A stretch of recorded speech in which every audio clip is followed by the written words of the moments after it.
Okay, so the table is on, and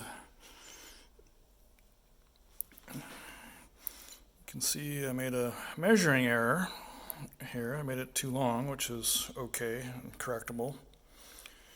I just put some counterbore holes in manually. This was in the M6 threaded holes that are already in the frame. So I didn't have to do anything to the frame. I just picked up the existing ones, put a 1-inch plate, and then this is also 1-inch plate. It's counterboard. I just ran out of socket head screws. And this is going to be my temporary tooling plate. I don't need the full travel of this machine. But it's so much more rigid with that 1-inch tabletop instead of the really sad extrusions with the tiny fasteners. So these would flex quite easily. And this 1-inch plate with another 1-inch plate on top is going to be awesome. So I still have to face it flat and square. And I'm thinking, because I have these counterboard below the surface, I might also leave a lip across. That's maybe 1/8, and then just flatten everything, flatten that, go down 1/8, leave a lip, and then I can butt everything against the end of it and be square to the travel of the machine, easily.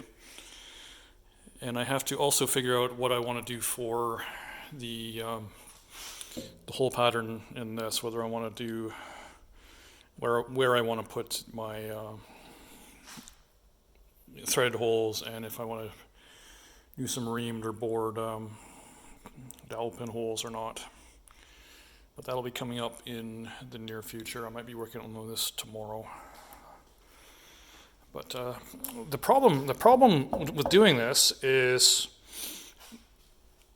the reason I chose this machine is similar to, I think, to a lot of people, where they don't have a lot of space, right? This is not a big giant footprint and power requirements. And I still have to do that's the bucket for the flood coolant, which is going to go here. And then you have a drain in the back for the flood coolant. So I got to sort that out still, but I do have the water cooling for the spindle also under here, and then the controller, and this has the servo controllers in it. So this is actual servo motors on this one rather than steppers.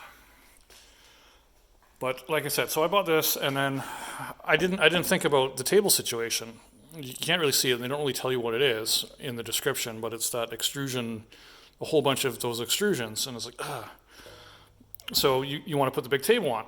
I did this with manual machine, but I'm fortunate that I'm borrowing space at my buddy's shop. So, we have the drill press and then a small manual mill to do the work. And then this is the counterboring attachment. So they drilled a 932 clearance, even though it's M6, it works.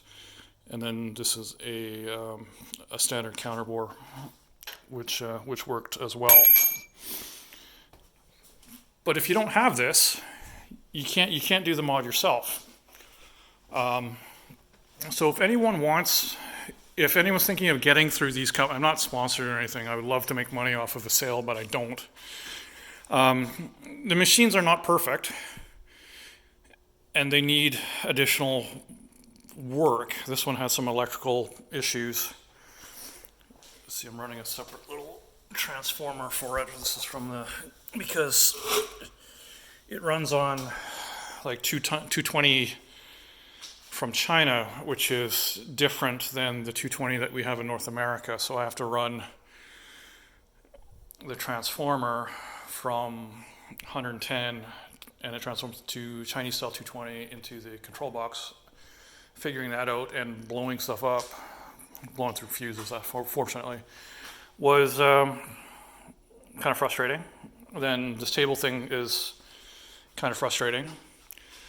But they're very, very inexpensive. This one was 4,000 Canadian, including the service that was shipped. I paid an extra $100 for the local delivery people.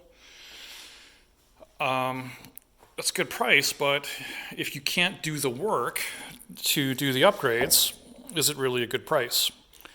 They have a similar machine to this, and I saw the reason they have these holes pre-drilled is I don't know what they're using it for, but it looks like it's a plate similar. It's not as thick, and it has a whole bunch of like completely milled through slots, and then it has a tray underneath here, and I think they call it a slag tray. And it seems to be, so whatever they're doing, they're recovering something. Maybe they're milling precious metals, or I don't know. So if someone is dealing with this specific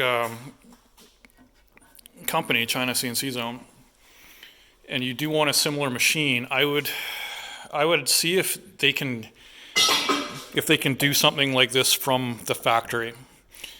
Even if it was just that the other plate with maybe order the slag tray setup, maybe. I still think that would be better than the extrusions. So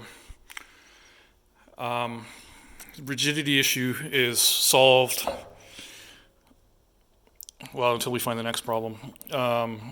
Next job is to drill and thread and drill and top this thing for fixturing, and then we'll start doing our feed and speed tests, and we're going to go through materials from brass to aluminum to mild steel to 303 easy machine stainless steel, 304 stainless steel, 316 stainless steel, and even titanium, grade 5 titanium, 6AL 4V, and we'll see what we can do with this thing. So that's my update for today.